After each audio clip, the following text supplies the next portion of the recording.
भारत तमाम सरकार के दौरान आगे बढ़ा, लेकिन जो रफ्तार होनी चाहिए थी वो नहीं रही है। आम लोगों को भी हर तरह के विकास का जितना लाभ मिलना चाहिए था नहीं मिल पाया है।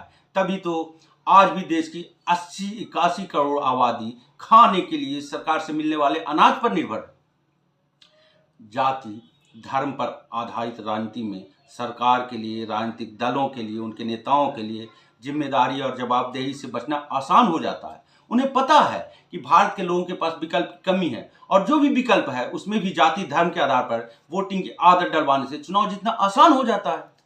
अब तक स्थिति क्या रही है? एक आम मतदाता अगर चाहता भी है कि वो धर्म या जाति को भूलकर विकास के पैमाने पर अच्छे उम्मीदवार को चुने, तो उसके पास विकल्प ही नहीं होता। जो उपलब्ध विकल्प है उसी में से चुनना है।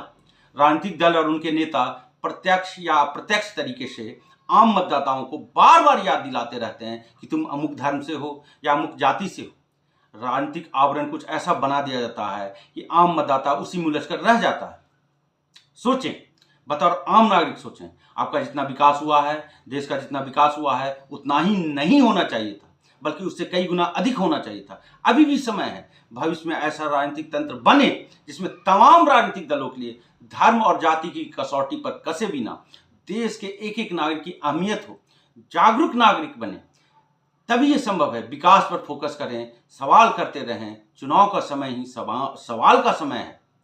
इस वक्त नेताओं को न सुने, बल्कि नेताओं को अपनी सुनाएं।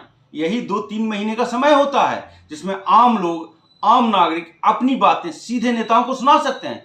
अन्यथा बाकी के 4 साल 9 महीने आपको नेताओं की ही सुननी है।